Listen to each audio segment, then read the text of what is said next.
Uh, Dear friends, the Ukraine Media Center continues its work, and right now in our studio we have Oleksandr Motuzyanyk, the spokesman of the Ministry of Defense of Ukraine, who will tell us about the situation at the front line. You're welcome. Hello, dear friends. I'd like to share with you information about the military aggression of Russian Federation against Ukraine.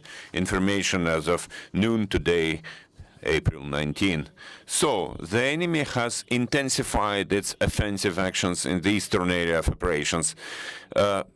Their main goal is to fully defeat the units of Ukrainian armed forces, take control over the territory of Donetsk and Luhansk oblasts, and maintain a ground corridor with the temporarily occupied territory of the Autonomous Republic of Crimea.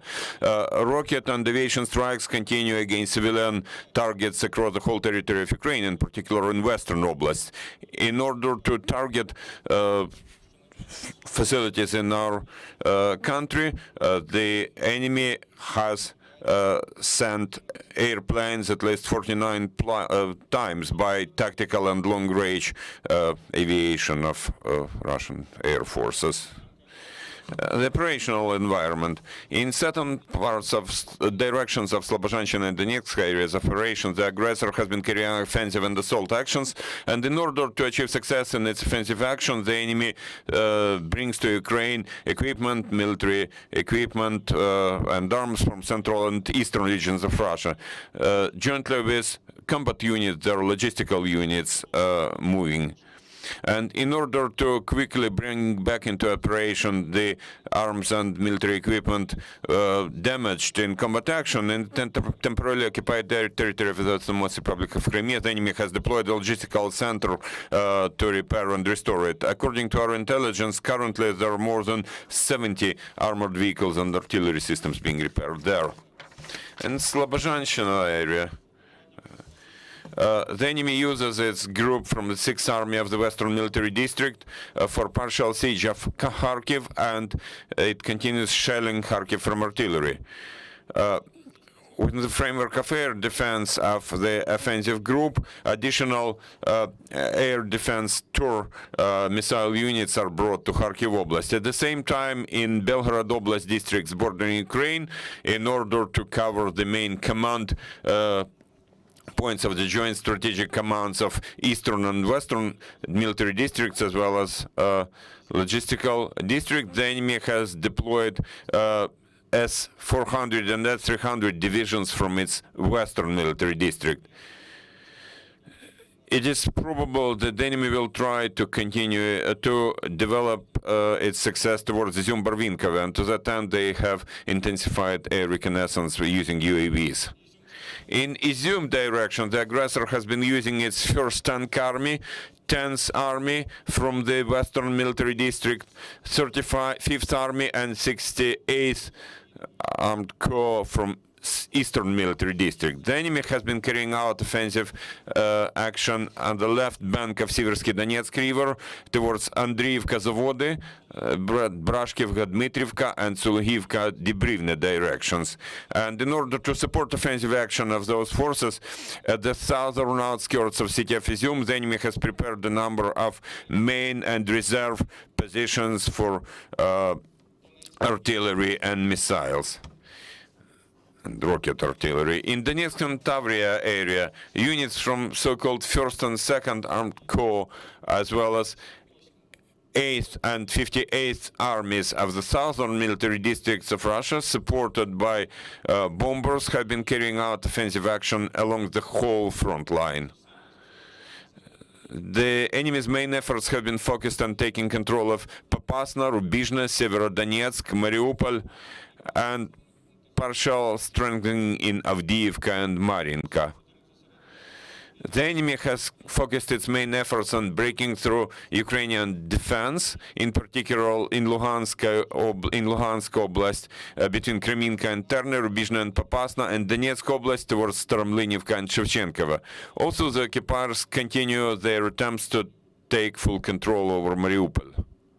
In southern Buk direction, the Russian occupiers are trying to reach the administrative boundary of Kherson Oblast and to fortify there. To that end, the enemy has replaced its units on the front line. And in order to improve its tactical situation and move towards Bug, the enemy has been carrying out offensive action around Oleksandrivka. At the same time, the enemy continues civilian facilities in Mykolaiv. In Volynsk, Polisia, and Siversk directions, there are no significant changes in the operational situation. Over the last day, units of Belarusian armed forces continue implementing assignments to cover Belarus-Ukraine border in Brest and Homel oblasts. At the same time, Belarus continues providing its territory for airstrikes against Ukraine, as well as for reconnaissance, for intelligence against our objects by Russian armed forces. In Black Sea and Sea of Azov areas of operations, the enemy's groups of ships in Black Sea and Sea of Azov continue implementing assignments about rocket strikes, isolation of Ukrainian sea coast, as well as intelligence, reconnaissance. And in Black Sea, there are 4 ships which carry Caliber-type cruise missiles, and their total capacity is at least 28 rockets per launch. Now about illegal activities of Russian occupiers. The enemy continues to block and shell humanitarian routes, which makes it impossible to evacuate civilian residents of occupied territories using green corridors agreed upon. The occupational administration has been trying to develop a system of exercising force influence on civilians by creating local departments of Federal Security Service, Russian Guard, and so-called People's Militia. The goal of such activities is fighting Ukrainian resistance and preparing for so-called referendums in temporarily occupied towns and villages. The enemy has been also carrying out information and psychological operations against Ukraine, PSYOPs, in order to create optimal environment to get new territories. In particular, we see that propagandist media have been engaged to push Kremlin narratives in information space and justify criminal activities of Russia in Ukraine. According to Ukrainian intelligence, the losses of the 126th Brigade, Coast Guard Brigade of Russian Black Sea Fleet amount to about up to 75%. The 910th Separate Marine Brigade of Black Sea Fleet has lost 158 soldiers and officers who died, about 500 have been wounded, and 70 people are considered missing. A significant part of Russian servicemen from those brigade has submitted reports, petition applications, whereby they say they don't want to participate in so-called special operation. At the same time, over the last day in Donetsk and Luhansk Oblast, Ukrainian defenders have resisted 7 attacks by the enemy, destroyed 10 tanks, 18 armored vehicles, and 8 cars and trucks, 1 artillery system, as well as the enemy's mortar with its crew. At the same time, Ukrainian air forces have downed 7 targets, including 1 airplane, 4 UAVs, and 2 cruise missiles. The total losses of the Russian occupiers in Ukraine from the 24th of February to the 19th of April have been as follows. Personnel, 20,800, tanks 802, armored fighting vehicles 2,063, artillery systems 386, multiple launch rocket systems 132, anti-aircraft air defense systems 67. Also 169 airplanes and 150 helicopters, 8 ships and boats, tactical 158 tactical UAVs, and 4 mobile tactical missiles launch systems. That's all information at the moment. Thank you for attention. Glory to Ukraine, glory to heroes. Oleksandr, I'd like to clarify a bit about personnel. Maybe, you said 2,800. I would like to quote again for our journalists, maybe 20,000. Yeah, of course, 20,000, about 20,800 soldiers and officers of Russian army have been killed. Thank you. Thank you, dear colleagues. You can ask your questions, but please use the microphone and introduce yourself if there are any questions. The New York Sun. Some journalists have said the Battle of Donbass has begun. Would you agree with this statement, and why or why not?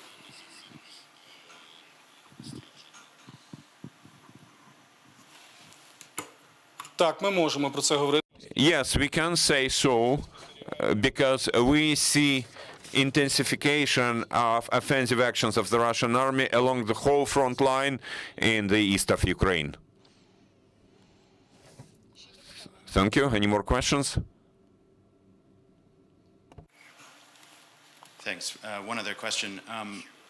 Can you talk a little bit about how the military challenges in eastern Ukraine are different than the military challenges Ukrainian forces faced in the defense of Kyiv?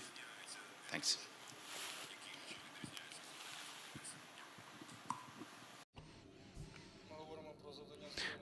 We are talking about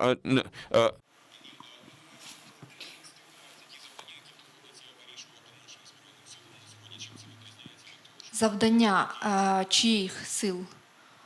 whose forces, but I repeated your question that it's about challenges faced by Ukrainian army, right?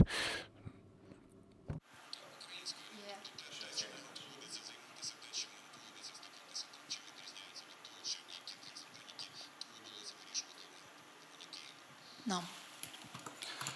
Загалом дії Generally, actions of Russian units do not differ that much among different areas. Usually it's about strong artillery preparations, attempts to attack certain positions, attempts to keep Ukrainian units in place, attempts to surround our units and take control of towns and villages. The Russian Federation is mostly using Soviet textbooks, military textbooks.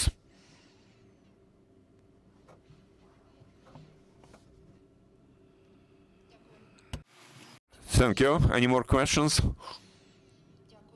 Thank you. Thank you, Oleksandr, for joining us. Dear friends, please monitor our announcements. Now we are preparing our schedule for today, so you're welcome to watch it. Stay with us. Thank you.